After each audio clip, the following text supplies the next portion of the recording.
right, morning everyone. We are back from my Tuesday talk with Brandon B2R Investing. We had to skip last week because of my shoulder procedure, but I'm glad to have Brandon back. So morning, man.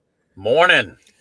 And I'm not being mean. I am being serious that I had to wait for Brandon to move his vehicle. That's what we were waiting on. Hey, hey, it's exciting times. We're actually I wish I could show it right now. We're pouring concrete on the two foundations this morning. They just started pouring about 10 minutes ago and they told me I had to move because I was in the way. But also quickly tell them why I called you Grandpa Driving. Because what was your I driver know. rating? Just so y'all know, my wife laughed as hard as everybody else is about to. So there is a feature on Life 360 that you can put. It's up at the top on the hamburger up there. You press on it, and there's an effective driving age because it's been tracking you. And of course, they all my kids wanted to see what my effective driving age was. And the moment they did, my wife laughed so hard she was crying. She was crying and peeing at the same time because it said my effective driving age was 89. See, so Charles and Trisha, I'm not teasing him. That is what his I vehicle think told him. He somehow drives like that's an 89 wrong. year old. That is wrong. I am not an effective 89-year-old driver. All right, but yeah, I'm glad that we're back. But I'm not sure Curtis was supposed to join us. I'm not sure where he is. I just messaged him, but we're gonna get started anyway. So this was kind of it was in school, so I'm not sure if everyone did see it. But Frank had a post. He was asking, would you rather buy one great deal or four okay deals, and why? And there was kind of a big different opinions that were thrown in there. I was kind of curious to see what it was about. But what would you had a big take on it, right? So kind of you want to chime in on yours real quick? I did. I do not believe in, and now it said it was four quote unquote okay deals versus one great deal. And that's trigger language for me. I do not believe in doing anything being okay or average because I think that is where most people's lives are. People settle for just okay and they live a just okay life, just barely getting back by. But I believe if your standards are great deals, good or great deals only, that's a higher standard and you get that first one. And I believe that first one being good, and I call that still a base hit. Let's just use examples. So a good deal, if average, or you want to call it just okay, is in my area 3%, 4% cash on cash return. To me, that's just okay. Well, anybody can get those any day. Who says they want to be average? Not anybody I know or I want to be around. But great deals are probably double that, say 6 to 7, 8% cash on cash return. I think it's a launching point to raising your standard even higher because you don't know what a good deal is until you've bought it. And if all you do is buy okay deals, guess what your standard's going to become? Because I believe if you compromise once, you're going to compromise again. I'm a big believer. I guess one of my fears, if you want to say one of my biggest fears in life that's always motivated me, the best way I can phrase it is I've never wanted to be average at anything. And I have a fear of that, which has propelled me to only do things where I want to be. And the terms I've used is one of the best in the country, or I'm not going to do it. So it's trigger words for me. And I believe you should always start with a good deal. It might be a base hit, but now you know what a good deal looks like. If you've always bought okay, you're struggling understanding what a great deal or good deal is. Okay, so for you, it's kind of just the the difference between okay and good, kind of the Yes. breakdown of okay. So if the question was, would you do four good deals or one great deal, then I would completely change. That's a total different discussion. Ah, interesting. Okay. So, So what? How would you describe the difference between an okay deal and a good deal in some reference, I guess, in a sense? so okay and good. That's what okay would be if average median cash on cash returns 3%. A good deal's probably 6, 7%. Got to get 6, 7 in there. But that'd be a good deal. It's got to be above normal is a good deal. Ah, okay. Okay. So let's see what's let me try to see what some of the responses were. On some short one. Oh, so Trisha, who's in the comment section, said focusing on great will cause analysis paralysis. Not for me. Hmm. Never has. But that's I'm into numbers. I've also learned the art of really understanding numbers is knowing what numbers to focus on and not focus on. There's a lot of people that are even really good with numbers that focus on so much minutia they get paralyzed and they can't see the big picture. So I do focus on numbers, but I'm still able to see the big picture and movement. Interesting. I do see the accidental landlord here. He's in Tennessee right now. He's a third of the way through Dion's book, but he did mention he walked away from a base hit yesterday to wait for a double or triple. Agent was pissed, and I was just fine. Interesting. Interesting.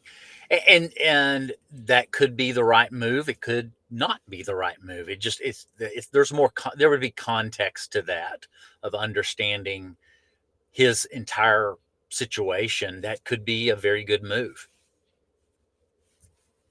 I would I say this, my first purchase, I would say now looking back, it wasn't I know so much more now. I made it it's a good deal, and it started out at cash flow above $200 a month cash flow, and it was 10% cash on cash return.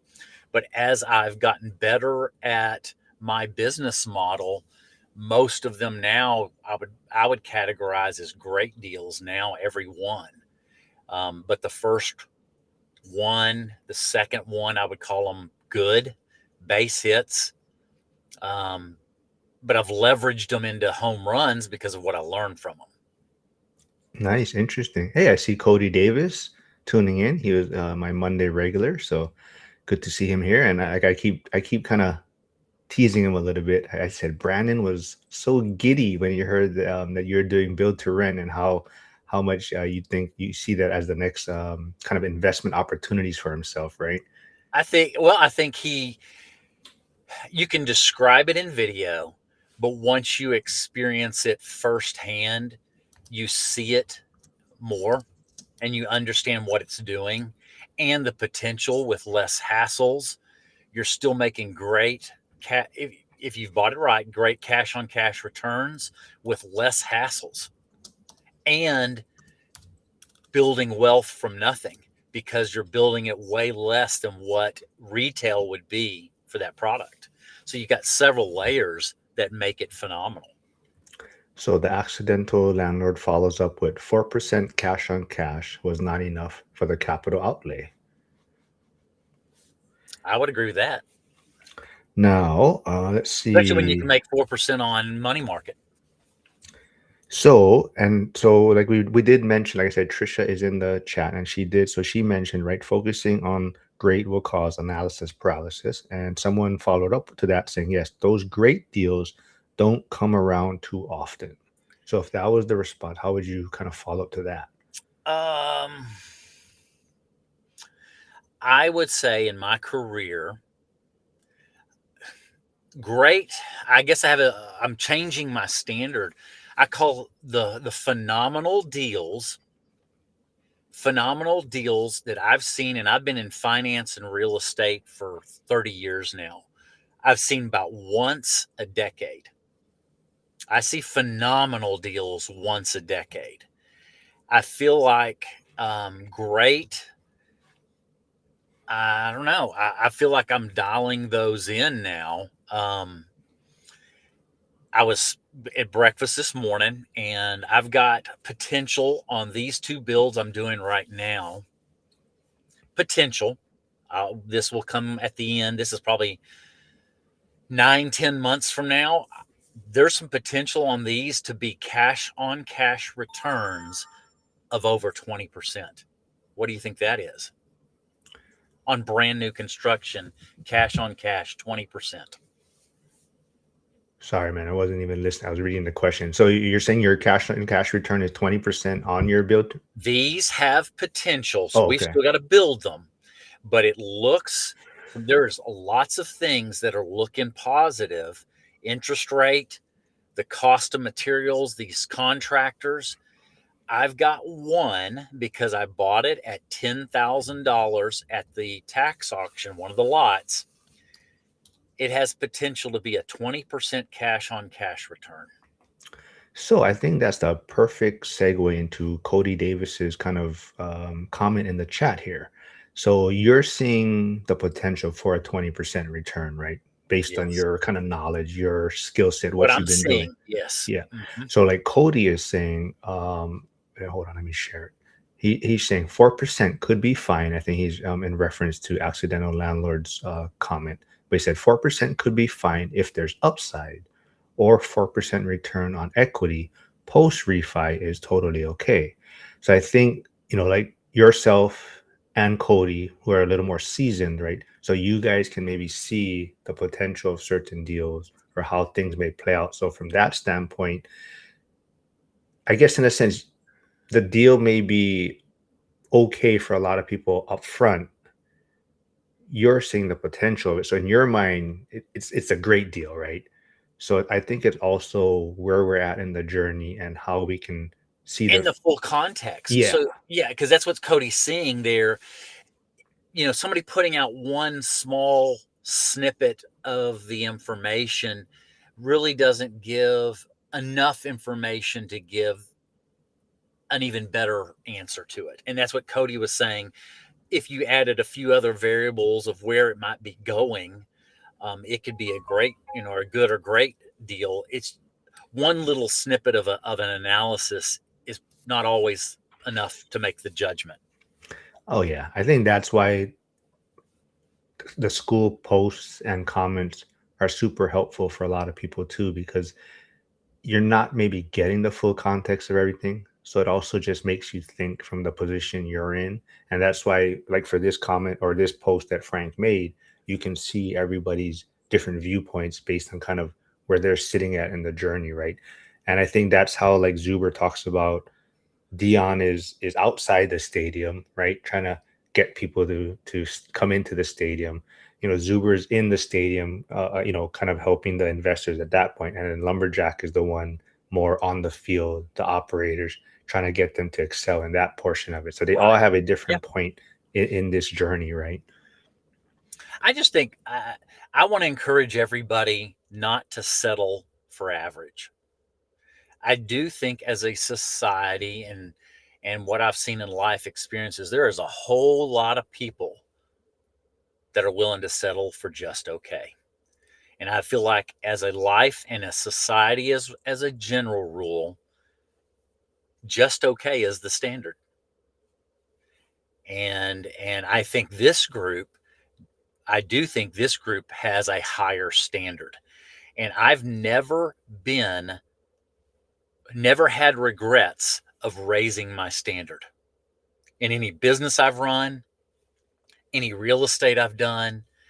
I try to raise the standard reasonably, but raise the standard of my expectations from my first build to today. Total different standard.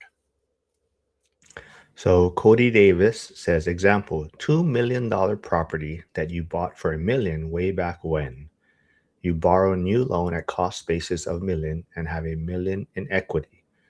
If only it only cash flows 4% on the equity, 40K a year. Right. I see what he's saying. Yeah. That'd be a pretty good deal. Hey, Chris Webb is here. I think he's in the process of moving to Idaho. Yep, moving to Idaho.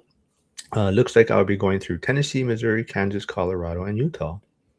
Very cool. I'm sure you'll be checking out a lot of restaurants and eating at a lot of places, Chris, because he has all the restaurants lined up for Vegas. He said where he has them all planned out. So he has some interesting places.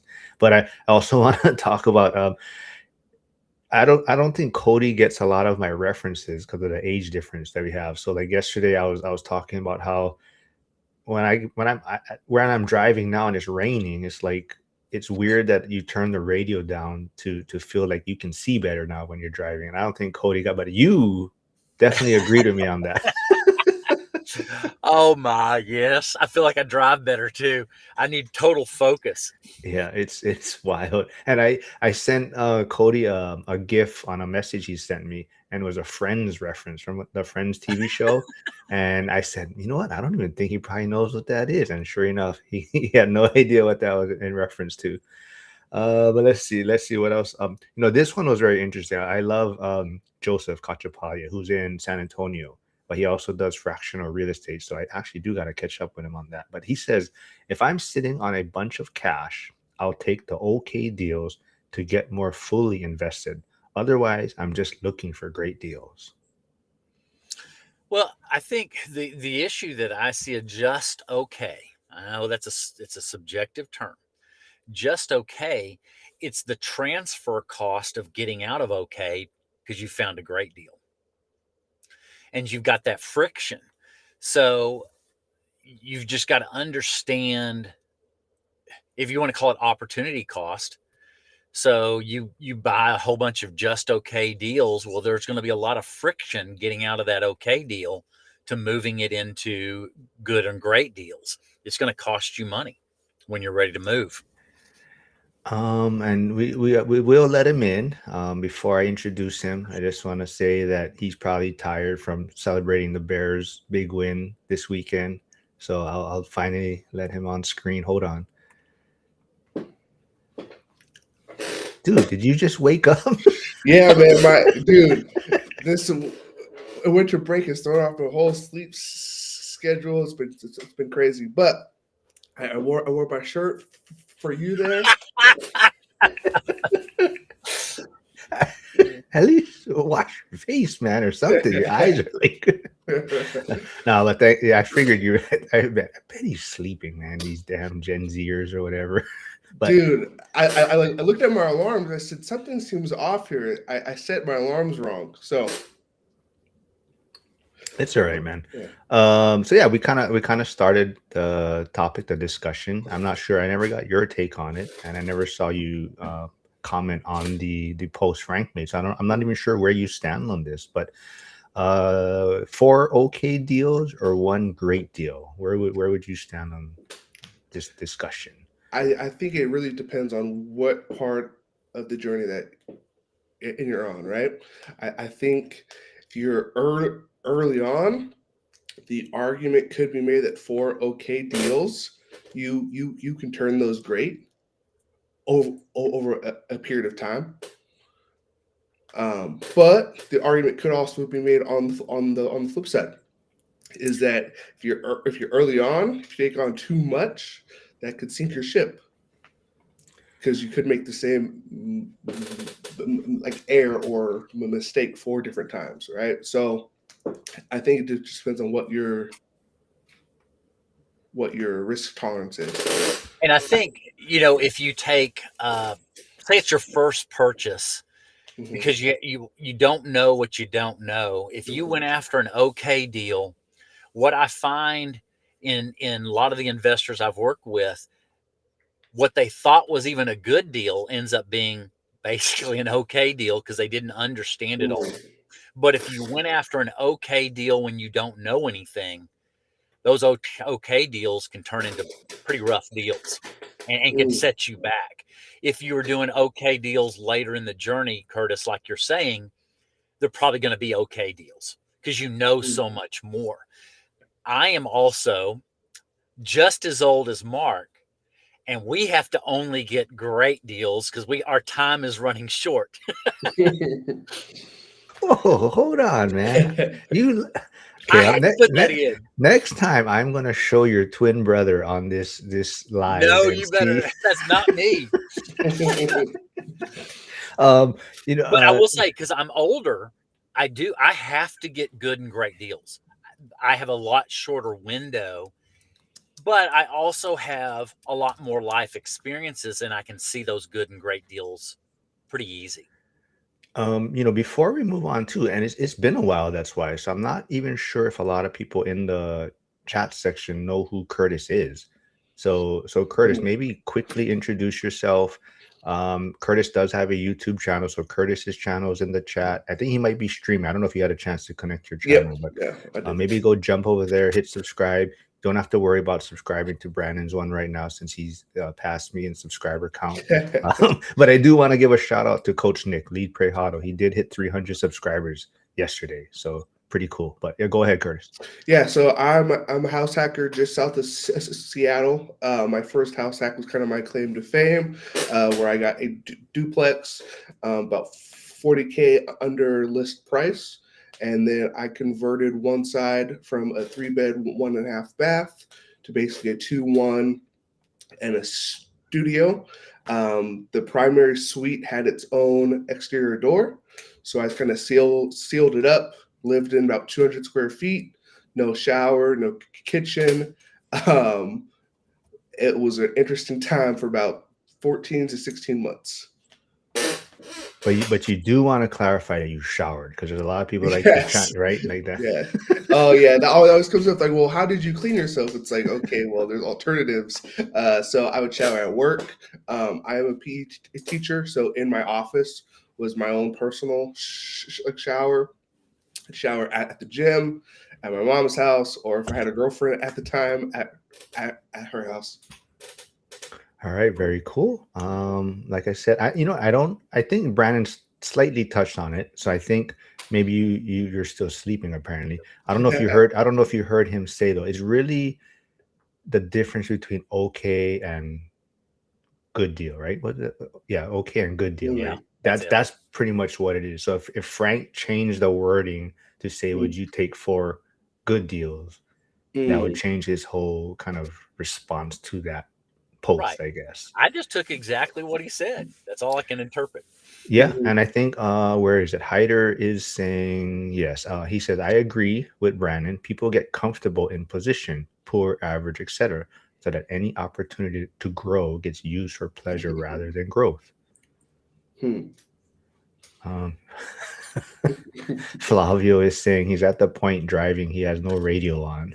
The older I get, there's times I drive without anything on. I just need the quiet time. Curtis, did you hear that Brandon drives like an 89-year-old? That's what his rating came up. No, that's what his vehicle rating came Curtis, up. did you know that there's a button on Life 360 that will give your driving age based off of your history? Oh, wow. Well, my teenagers showed it to me 2 days ago, and they laughed when they pressed mine. You look really good for 89, though. There you go. What was scary is my wife was 16. Her driving age was like a 16-year-old, and my daughter's was like a 16. These are my worst drivers in the family. Charles does have a great comment here. He says, Matt has the rent box, Mike has the buy box, and Dion has the Y box. And he says, I'm standing by the cash box. And I'm doing the build box. Very.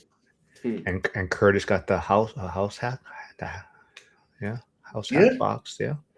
But there was a question for you, Curtis. It says, before you dig into this topic a little more, it was about apartments. Did you get? I think someone asked if you got that. Oh, here, Curtis, did you get the apartment deals? I guess you were working on. We will find out. I have a meeting with him on January 3rd. He wanted to wait till the new year, and I want to shout out. I always say it wrong. Is it Brandon or Brandon? Brandon. No D. Brandon.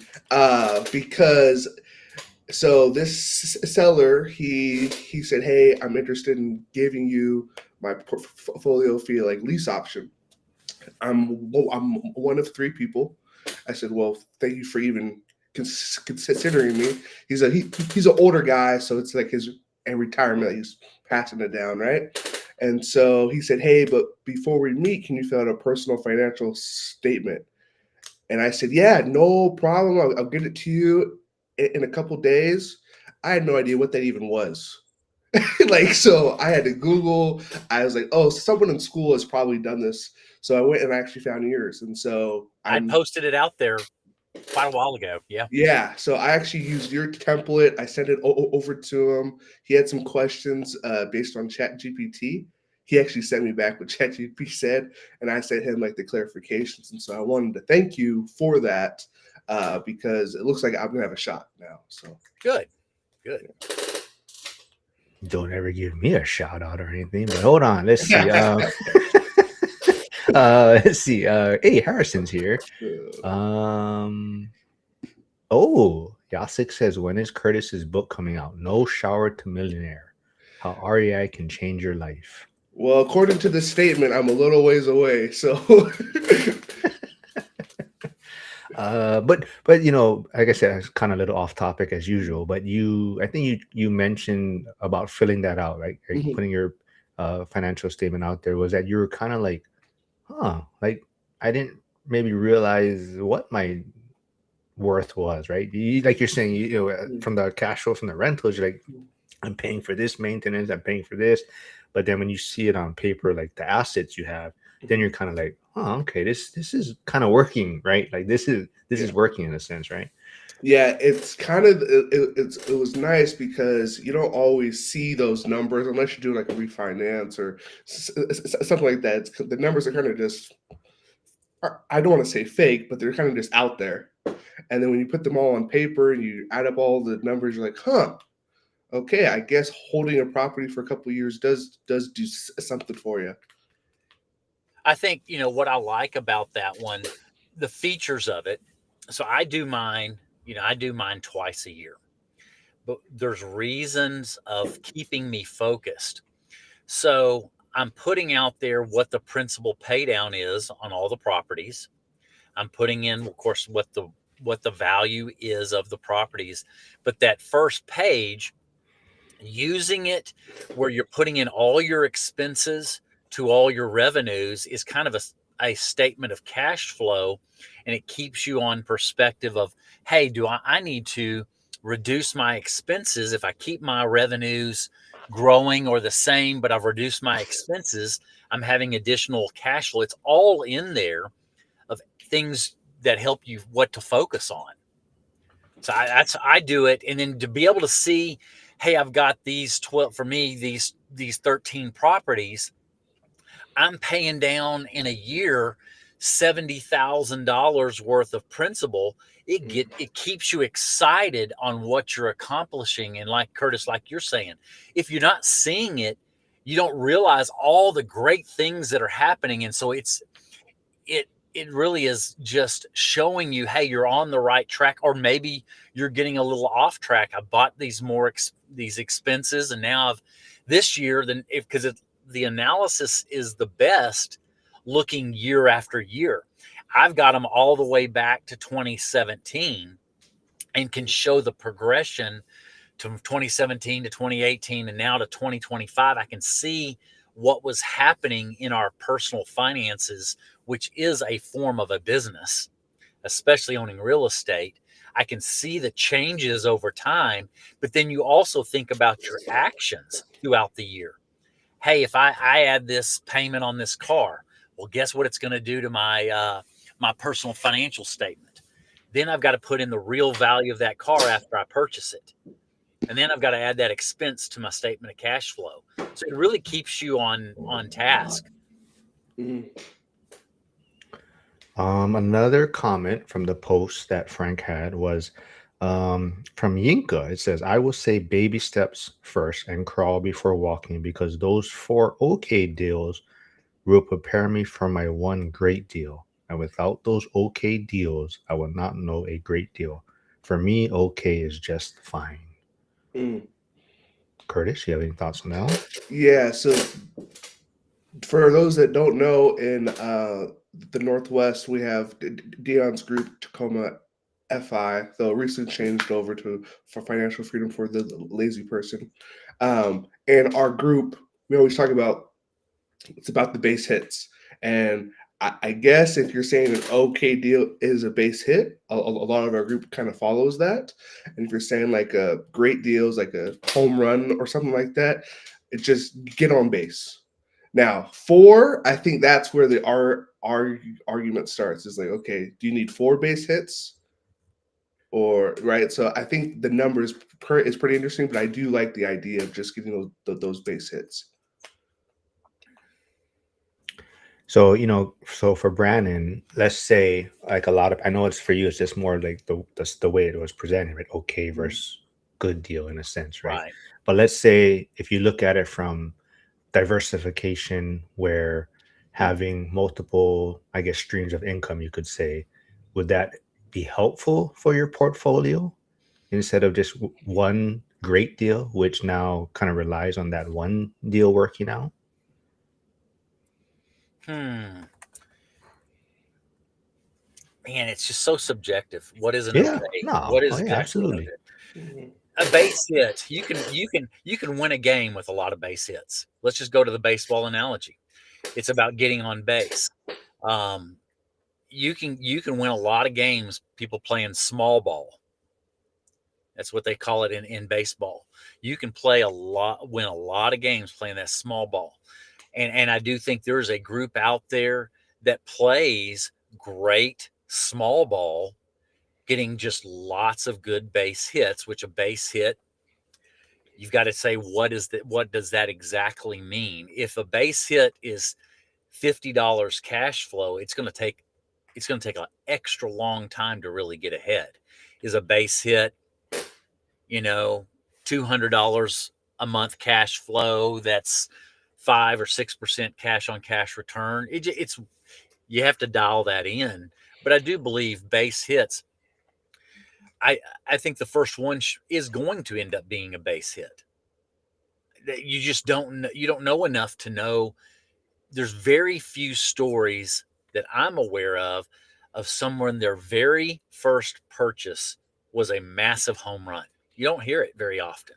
Most everybody starts with that analogy of the base hit, and they learn more, and then they can get better products after that. But if you have any too many of just okay, I think it prolongs the journey. Yeah, absolutely. I think, we're keeping it in simplest terms, right? Even referring to baseball, singles, base hits versus Yeah, home runs. But if you look at baseball within the game, there's another game, right? So, like you're saying, if it's bottom of the ninth, runner on second, 2 outs, a base hit can win you the game, right? So it's right. all situational, right? Yep. So early in the game, when maybe there's a pitcher that you've hit 500 off of for your career, the opportunity for you to hit a home run is more available. Possibly you might be able to handle the pitches that he throws more effectively. So it's, within the game of baseball, it's all situational too, right? Different counts, different outs, where the runners are. So that's just like even real estate investing. It could depend where you're at in your journey. Like Dion likes to talk about too, right? Are you ready to buy a home? Are you going through a divorce? Do you have a child on the way? Are you changing jobs? Are you going to be moving to another state, right? So all of these factor in to what your next purchase might be, right? So of course, like Brand, I think we're saying we're basically just making it okay versus great, and I mean, okay versus good, and that's the only difference that you basically have there. It's just making this interesting. Like I said, there was a big comment section on that post by Frank, right? Right, So because it's subjective of what that yeah, term really Mhm. means. But there are a lot of people that I've even seen at that. I especially remember it more at the first conference, of people that either had analysis paralysis, they were not getting into the game, and they were just sitting on the bench watching everybody score. If we wanted to keep with the baseball analogy, they were all playing the game and they're sitting on the bench saying, well, when I find the right one, I'll eventually get in. And they're missing years of opportunities. So you gotta know when to do it, and you got to get into the game. And I think that base hit, the very first one, just getting into it and actualizing your goals can make it a home run by just getting into the game of a decent one that you don't fail at, that you're making a little bit of money, but you're learning from it, turns that, let's just say, bunt or base hit into a home run. It's what you're learning from it. It might not be I'm making $1,000 a month off this one first deal, but I'm making $200 a month on this one first deal, but I've learned so much more. And now I'm putting even more into practice, makes it the home run. Yeah, and I think when you had said I've never seen anyone get a really great deal on their first one, I think maybe some people were bamboozled during that low interest rate time, because there was a lot of ways to make the deals work on paper then. There were. And then now game conditions have changed. Now Randy Johnson is out on the mound. Now it's starting to rain a little bit, right? So it's changed a little bit. So I'm not sure if it's as easy to find a great deal now. So that's why I really agree with you guys. It's about just get on base if possible, if you've been on the sidelines for a bit. Yeah, absolutely. Right. Because even for those, their game is based on base hits, and maybe they're a guy that steals a lot of bases, so they get on base, and now, like to Brandon's point, right, you do build to rent, or you have the vision to see how an investment is going to play out, possibly, right, if you're doing the build to rent. So like a person who gets on base but is able to steal second, steal third, and I'll score on a pass ball, they're scoring a run in a different way, but that's their skill set in a sense, right? So like to Brandon's point, like for you, the build to rent model, maybe initially it may look average or okay, but you have the vision to see, like you're saying, 20% return or whatnot on the end product, right? It's almost like Mike's slow burr. It progresses extremely slowly. So I've got to be thinking ahead. Okay, when I was looking at these bills, I'm watching lumber futures. I'm looking at the lumber futures website, and I'm like, okay, this is the time to strike. Lumber per 1,000 board feet's at the lowest it's been in the last 12 months. My lumber packages are going to be very good. But then I'm also looking at all the other materials. I'm looking at how busy are the subs. I'm looking at what is the interest rate environment. What do I forecast for the next 9 months? Do I see interest rates going higher? Do I see them staying the same or possibly going lower?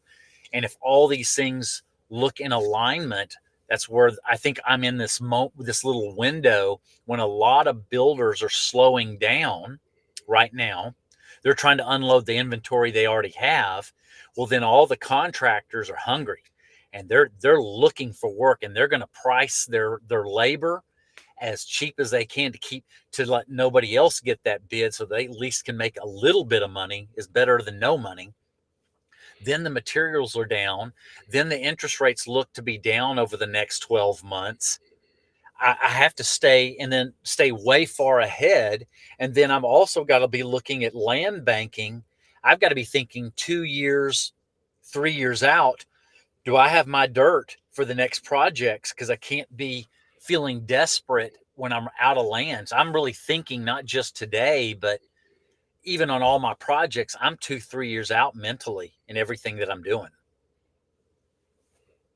Yeah, Jim is saying, the grumpy contractor is saying, you have to start and get your hits. That's how you learn. Yep. I think to that point too, is even like I keep talking about baseball, but even within baseball, right? It's understanding which pitches you can hit, which pitches you can drive, right? So there are certain pitches that are in your zone that you have a better chance to hit a home run. There's certain pitches that are probably not your strength, but if it's 2 strikes and it's close enough, you're going to have to swing and maybe get a base hit, right? So it's also understanding your strengths and weaknesses with your swing, what the situation of the game is. But yes, you'll never learn what your strengths are until you kind of get into the game and take the bat off your shoulders, right? So I think that's the biggest thing. No matter whatever standpoint we're coming from in this, it's basically, get involved. Don't sit on the sidelines, and you gotta jump in to learn a little bit, right? So, And it could be that everybody has a specific pitch, or everybody has a specific model that is in their natural skill set. And you're waiting for that specific right situation that fits your skill set. though, with that said, one, if you're really inexperienced, you may not even know what that model is. You're So, still learning at the very beginning. You're right. yeah, and so you're kind of just there. And I think one great thing about our community and online is also kind of one downside is that we go up to the pitching mound, we're ready, right? We're off the sideline, we're there, but we don't want to strike out and kind of embarrass ourselves to a swing and miss. I think that can be a thing too. Especially as we tell people, hey, make a YouTube channel, or hey, share out with what and you're doing. It's not always great to do that when you go and you miss. But Curtis, I think I see it a little different in an encouraging way. You look in any audience of your most successful people in anything, I'll bet you money they are the people that have had more failures than others. They were willing to go out there and say, you know what? I know I'm going to fail, but I'm going to adjust and learn from it. I have lots of failures over the last 30, 40 years. I've just been not scared to fail. And I've gone out there and learned how to fail and fail forward. If you look at Michael, Dion, a Lumberjack, I guarantee you they'll tell you they've had lots of little failures, and they're not afraid of them. They learn. So don't be afraid to have. You just want to have. The only way it's a failure is you don't learn from it. I have started a couple of businesses. I started one venture. I lost the money. The failed. Thank goodness it wasn't fatal. I lost 25 grand in 2 months but I learned something from it. I'm willing. I'm going to switch to football. Okay, I know some of y'all know the Cowboys. They suck now, but they used to be America's team.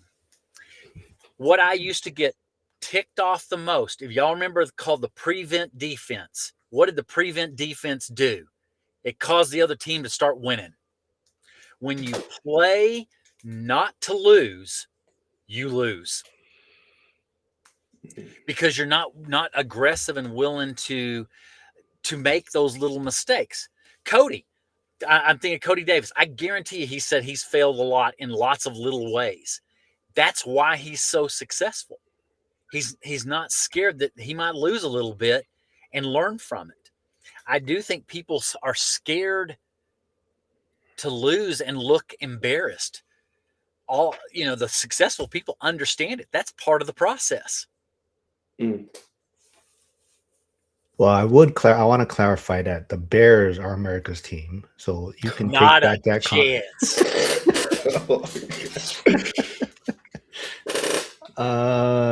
But I tell everyone definitely, failure is part of it, and you have to get over that hump. And I think, I think we talked about it, me and Cody. I think it might have been yesterday, but you got to be okay with not necessarily embarrassing yourself, but embarrassment does come up in this. It's part of the process in a sense, right? So you have to get comfortable with it, and it's never easy, but getting rejected or having someone say no, or making a mistake, it's all part of it, and you just got to find some comfort level in that, and it definitely does get easier. And I think even like Curtis touched on it, starting a YouTube channel, or anyone that wants to start it, it's never going to be easy. I mean, you guys are doing well. We're all getting better at it, right? We're all finding our lanes a little bit, right? So like Brandon, you're doing great on the subscribers what now? Is it 1,200? It's over 1,200, right? I'm at 1,200 now. Yeah. Yeah. And then And my format is the live format is not my best lane, though I'm doing it. It's getting in front of the whiteboard and using my whiteboard teaching is where I'm getting my most enjoyment. Whether it's getting in, all the views I'd love like the live does in the amount of time, it's communicating the part of my mission of why I did the YouTube channel was to teach. Chris Webb is saying, I think Dion kind of touched on, I think even Gus, who looks like he's here on Instagram, he kind of commented on this or on the live stream on Friday that he was on. But he says, starting a venture is always a possible of failing, but can be considered an education. If you buy a property and lose it, that's a X number of dollars education bill. Yeah. However, they only paid a part of it, so it is not a full loss financially. Yeah. Right. Old guy REI says, I'm trying to get my failures out of the way early. Oh yeah, fail fast. I think this is someone's catchphrase. Actually, I want to touch also. Ike Hobbs is here. He posted something on X that had me chuckling, but he was talking about how it just seems like these last 2 weeks of the year is like useless. Like it's impossible to get work done from anyone. Like you email someone, it's like, oh, I'm out of the office until January, whatever. And I think he was trying to refinance something, or he was working on some project, and he's like emailed them and they're like, oh yeah, just sorry, we'll be out of the office for 2 weeks. And he's just like, man, what a waste of 2 weeks of the year. Yeah, although with that said, I was getting nervous because I had a tenant move. It was expected, but kind of unexpected, and so I was like, "Oh my gosh, how am I going to find a tenant during the holidays? Like, this is gonna be tough." But I did it, so we have a lease signing on Sunday. Oh, nice. Yeah, I saw you doing some work on the unit. Chris Webb, who's moving to Idaho from Virginia, says, Brandon, I will be talking to you in Vegas. I think I want to build when I move. Oh. Awesome. Chris Webb, what part of Idaho? He's gonna be taking a professor position at Lewis Clark State, I believe. I think that was what he said. So I don't know wherever that is, somewhere in that area. Yeah, I think I will. I still am at the point of 22 units is probably when I'm primarily done. Now, I would not turn down a great deal, but I also know I love building so much. I get the best descriptions. I get a little antsy and itchy if I'm not building, and I'm already thinking of the next build for my wife and I. I know that's probably 10 years away, but I'm already starting to think of some ideas and what I'm going to do on that build and the extra, because that's going to be a custom build for us. Some of the stuff that I've seen out there, I think I'll stay building for a long time. I love it. Now, question for you. So this long view, right? You said I'm 2-3 years out on these projects. I'm 10 years out on this, on you and your wife's build. How did you get this long-term mindset, or is this something that you've always had? I do think ahead. I have always been a planner and set goals. 6 years ago, I wrote in 2019, it's sitting in my desk drawer today. So I guess I've been groomed that way to think longer out. I wrote down in 2019 how much real estate per year I needed to acquire. And I was looking at it just the other day. This is a 6-year-old piece of paper. I wrote what I wanted to do every year. And I pretty much have gotten a lot of that done. I did it also when I was in sports. I had written down, hey, I want to make Team USA's triathlon team. It took me 6 years to get there. So I'm used to having long-term, I guess I was just groomed that way. I had a long-term goals that even though it might take multiple years, it doesn't bother me thinking out that far ahead. I'm trying to. So I see Gus here. What's up, Gus? Gus was on the live stream on Friday. He's a great first time guest. He's doing a lot of cool stuff in Maine. I believe he has 73 units. But go. Oh wow.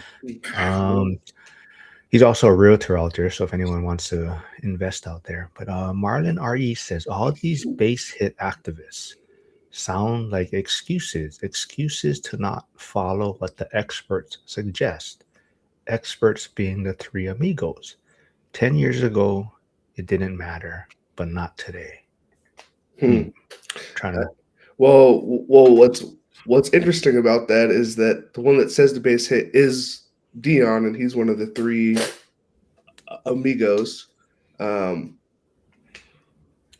trying to figure out what the last part of that means. 10 years ago, it didn't matter, but not today. But then he also follows up with plan ahead. It's a 30-year loan. Treat it that way. So I'm trying to be thinking long term. Well, to that point, I would say over time, and we've talked about it before, time heals most deals. So getting a base hit or okay or good deal over 30 years, chances are in the end, chances are you'll be fine, right? So if you're looking at it from that standpoint of a 30-year loan treated that way, then going with a base hit should work out in 30 years, I would say. I think of a book that maybe, me and my books. Well, I think of a book that was written a couple of decades ago, and it talked about good is the enemy of great. If there's a book out there called Good to Great, and that was my dad even back then taught our family that book and taught his company that he was running that same principle, that good is the enemy of great. And so I've gotten wired that way. If good's the enemy of great, what is okay? Okay may be the mortal enemy of great. Just thinking out loud and thinking of that book. Yeah, I mean, you guys want to add anything to the Marlon Ari's comment about the three amigos? I guess maybe he's trying to, or this person is trying to reference that they're against buying an okay deal. The three amigos. I think that's what he's trying to say. I think that's what, because Michael talks about that, of knowing what average is and only buying good and great deals. I'd be curious to know with how much the Zuber owns and how much the Lumberjack owns, of early on, is that a rule that they followed? Because I'm not sure. Now, if it is, great. But if it's not, it'd be nice to kind of know that. But it could also be they didn't, and that's why they're teaching it, saying, hey, don't make this mistake. True, yeah. I know why you should be looking for good, because it could be that too. From personal experiences, they're trying to prevent others from making a mistake like that. Yeah. I would say, though, right? Like, if you're only looking for great, now, would Zuber have been in the market and had the opportunity to take advantage of when the 08 GFC and had the opportunity to transition from his properties to 1031 into these bigger deals, right? So it's kind of, you got to be in the game and have the pieces to move, and then the opportunity for the great deals will come up also, right? And now you have the pieces to transition into those. So yeah, I mean, there's so much speculation and hard to say, but I think the bottom line is make sure it's not an alligator, right? That's the biggest thing, right? Is whether it's a good deal, great deal, okay deal. The bottom line is make sure it's not an alligator deal where you're going to be losing money every month. And that's where what I was describing, my fear of a first-time purchase being just okay because of what you don't know. Typically, they don't realize all the expenses, and that just okay deal, if that were their first purchase, many times can end up being an alligator. Let's see. Hey, Cody Davis says, yes, singles and doubles are the way. Still never executed a home run deal. I'd be curious to know what Cody's definition of a home run deal is. Yeah. Oh, yeah. Grumpy Contractor says an okay deal when you take him into the future 1031 exchange could become a great deal. Yeah. Yeah, maybe let's wrap it up somewhat with Flavio's question. So maybe we can kind of get into heading into 2026. So Flavio says, my resolution of 2025, it was 5 properties. I got 2. For 2026, my resolution has to be 10 to get to the 5. So what is your resolution? So Curtis, what are you looking forward to ending up this year, and how are you looking forward to 2026? Yeah, it's more, I guess, process goals than outcomes, right? I can't guarantee a client signs with me. I can't guarantee a homeowner sells me their property, but I can increase my chances.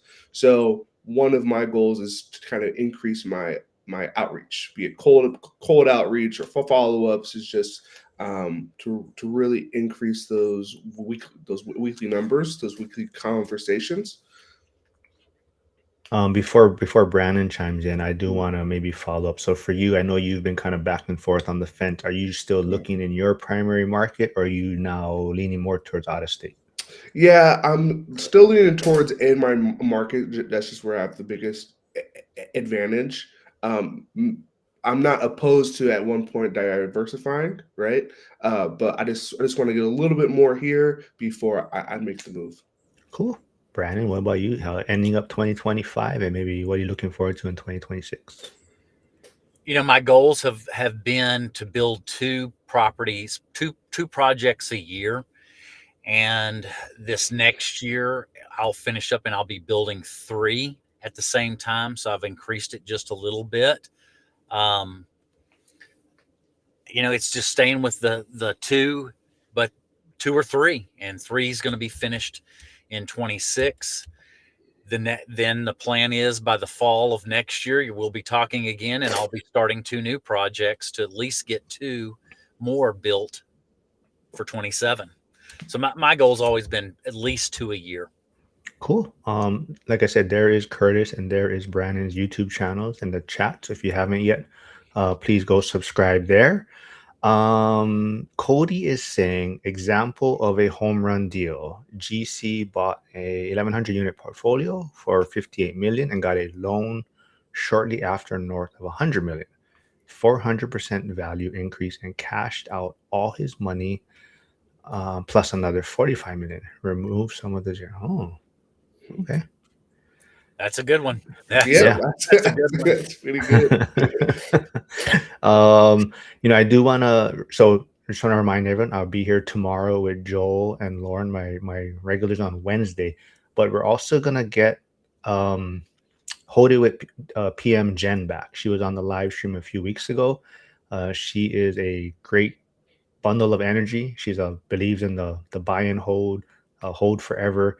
Zuber actually caught a little couple of the shorts of her, and he loved her. So I believe Zuber actually interviewed her on Sunday, but she'll be live streaming with us tomorrow. Thursday, we're still going to have the Pittsburgh accountability call on Christmas Day. Just if anyone wants to jump in, you don't have to be investing in that market, but we'll have that out there.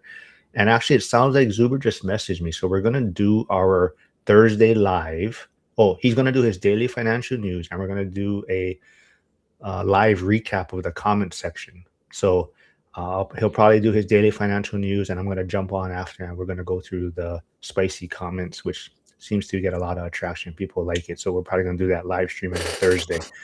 And I do want to wrap it up there. I want to wrap it up though with one thing. Curtis, I did see you have a post on Facebook, I believe. You were talking about how you were dead tired. You were like coaching, you had maybe a showing and all these things, and someone dragged you out to an event, right? And I think you made some sort of connection there, right? Yeah. So I was teaching, then we had a basketball game, and then me and my friend were just supposed to meet for a drinking talk about like an event that we're trying to plan. And then he was like, "Hey, come to this networking event." I said, "I don't really want to. I've been up since 6 a.m. Nah, I'm good." He said, "No, you should really come." So then I went to the event. They had great tacos there. There's great people, and I got a Chamber of Commerce like free entry just for like being there. And so sometimes it's about just being there, even if you don't want to be there. Yeah, very cool. I mean, I think everyone's getting excited. It's what's about less than 6 weeks away, the Vegas event. Brandon's going to be speaking there. So I think a lot of people are looking forward to that. And you're the Monday I mean, not Monday, but Friday coffee's all set up, Brandon, for Yep, Vegas. we got it. It's all set up Friday morning at Denny's on the Strip. And you're treating everyone. Is that what I heard? I did not hear that at all. Well, I think that one's gonna have a great turnout. I think the midnight at Denny's, a lot of people are kind of it's a little late for me, but a lot of people are looking forward to the Friday coffee at Denny's. So that should Yep. be a great turnout also. Yeah, everyone, like I said, thanks for tuning in. I know it's a busy time of the year. It's getting kind of hectic, Christmas, New Year's. But thanks for tuning in. And like I said, I'll be here same time tomorrow. And